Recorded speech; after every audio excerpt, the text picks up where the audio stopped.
से टकराएगा, मिट्टी में मिल जाएगा। हमारे की नारी है, हमारे की नारी है, हमारे की नारी है, हमारे की नारी है। छात्रावास व उत्कृष्ट छात्रावास की पीड़ित छात्राओं के साथ थाना प्रभारी थाना बागी श्री अहिरवार द्वारा अश्लील बातें करने पर कार्रवाई करने के विषय 15 वर्षीय छात्रा जो हॉस्टल में रहती है उसके साथ वार्डन द्वारा बलात्कार किया जाता है। जब उसकी कार्रवाई थाने से करवाई जाती है तो टीआई साहब जहाँ पे उसकी रक्षा करनी चाहिए वहाँ रक्षा करने की जगह खुद भक्षक की भूमिका निभाते हैं।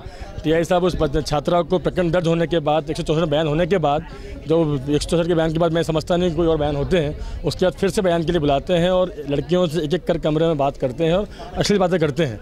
जो बात साबित भी एसडीओ माननीय एसडीओ साहब की जो मीडिया में उन्होंने बयान दिया है तो साबित हुआ है कि उन्होंने उसमें एडवर्स रिपोर्ट पाई है टीआई के खिलाफ।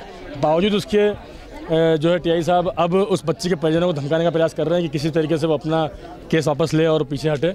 बालिका अभी महिला सुधार केंद्र में उपचाररत है, उसको आज मेंटल ट्रीटमेंट ज़रूरत है कि उसको संबल मिले कि वो उभर पाए। हम एसपी साहब से टीआई के खिलाफ प्रकरण दर्ज करने की एवं उनके तत्काल निलंबन की मांग करने के लिए आज यहाँ उपस्थित हुए हैं। बागली की कुछ महिलाएं और कांग्रेस के कुछ स्थानीय नेता उनके साथ में आए थे क्योंकि जो पुराना प्रकरण था जिसमें पूर्व से ही पुलिस के द्वारा कार्रवाई की जा रही है। बागली में एक छात्रावास में कुछ बच्चियों के साथ में छात्रावास अधीक्षिका के पति के द्वारा सेक्सुअली अब्यूज़ किया गया था, उस पर से प्रकरण कायम किए गए थे वहाँ पर। बाद में उसी घटनाक्रम में बाद में ये शिकायत आई थी कि जो तत्कालीन थाना प्रभारी था उनके द्वारा अनावश्यक रूप से पहले तो बालिका छात्रावास गए थे और अगले दिन उन बालिकाओं को थाने बुलवाया गया था। थाने में उनके द्वारा किसी महिला अधिकारी या महिला कर्मचारी की अनुपस्थिति में उनसे बातचीत की थी। इसकी प्राथमिक जांच कराई गई थी। प्राथमिक जांच रिपोर्ट पर से उनके खिलाफ एक तो तत्काल उनको लाइन अटैच किया गया था, निलंबित किया गया था और प्राथमिक जाँच रिपोर्ट के आधार पर उनको चार्जशीट जारी की गई है।